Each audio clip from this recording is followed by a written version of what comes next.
Hello and welcome to Keep It Classical. Today we're going to continue talking about the music of Spain during the High Renaissance. When we think about classical music, we often think about countries that had a lot of it. Italy, Germany, Austria, France, England, etc. But Spain took a bit of a front seat for sacred music during the late Renaissance and gave us some truly incredible works of art. Let's get started.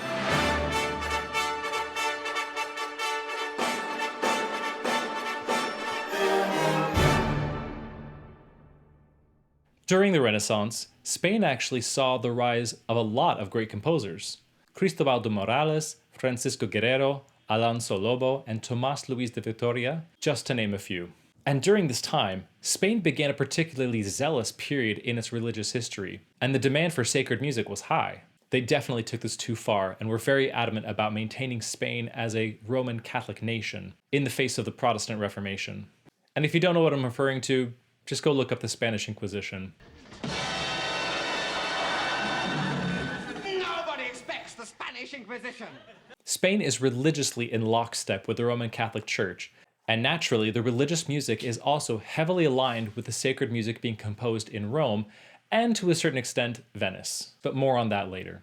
Many Spanish composers traveled abroad to study music in Italy, and the inspiration shows. Francisco Guerrero is a great example of this. He traveled abroad twice, first to Italy and second to Jerusalem and the Holy Land, before returning home to Seville where he was born in 1528 and eventually died in 1599. I want to point out something in Guerrero's music specifically that you see a lot of in Renaissance music. We haven't really talked about this yet, but there's a pattern of writing with what we call points of imitation.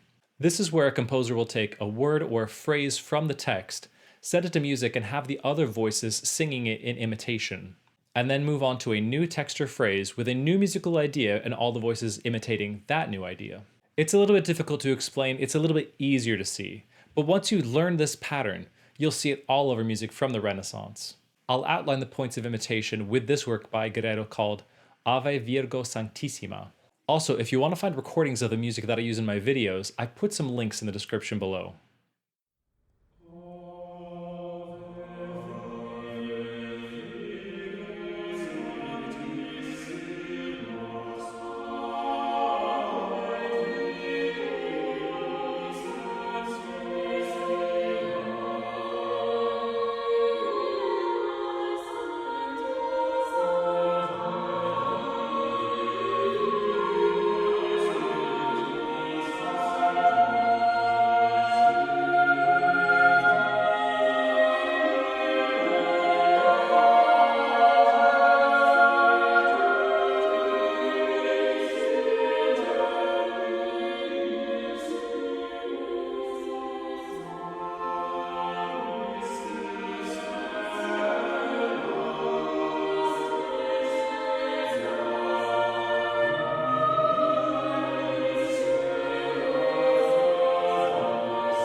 Perhaps one of the greatest composers to ever come out of Spain is Tomás Luis de Victoria.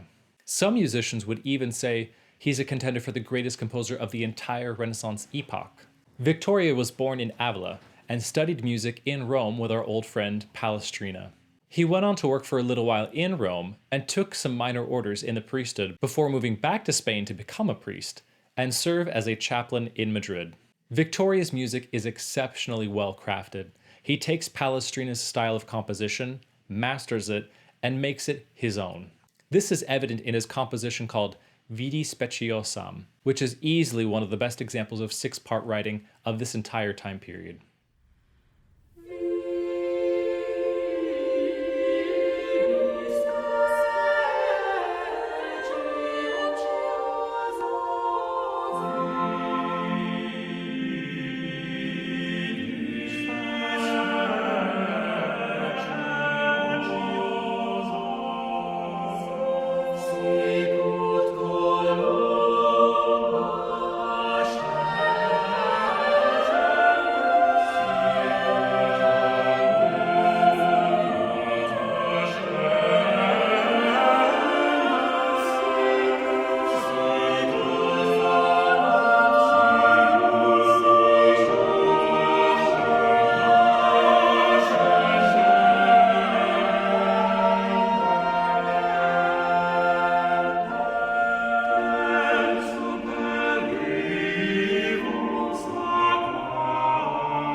It can also be argued that Victoria's music often takes on a darker, more mystical quality on a regular basis. Now, that's not to say that Victoria doesn't write joyful or celebratory music, only that his music can take on a somewhat more fervid, introverted quality to it. Let's listen to an example of that with his still very often performed O magnum mysterium.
Of note with Spanish music is the noticeable dearth of secular music compared to composers from other countries. In Victoria's case, he wrote no secular music at all, only music that sets texts from the liturgy or the Bible. Of note are two settings Victoria wrote of the Requiem Mass, or the Mass for the Dead. While not the first Requiem composed, Victoria's version for 6 voice is often considered one of the finest Requiem Masses of the Renaissance, and indeed the entire canon of Western art music. Here's a recording of the Kyrie from his 6-voice Requiem Mass. And remember, links to recordings of this music can be found in the description.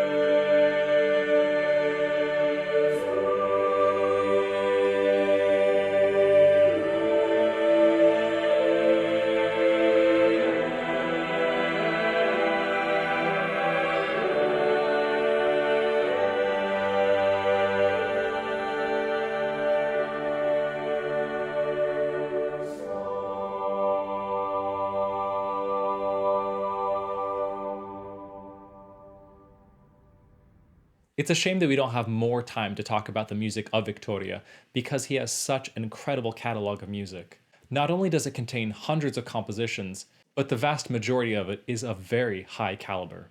Even the greatest composers that we'll talk about on this channel, you're going to find some real duds in their body of work. But Victoria's is virtually without blemish. And with that, we conclude our time talking about the music of the Renaissance. It's been such an incredible time going through this epoch from Dufay through Josquin and now Victoria. I hope that these videos have opened up your eyes to some new music you have never heard before, and that you've gained a new perspective on and appreciation for this music. And that despite this music being so far removed from our own time, you found that it still has relevance and can be deeply moving to the modern listener like yourself. If you like this video, you should watch my previous video about the different types of masses during the Renaissance, in case you need help studying. In the meantime, keep it classical.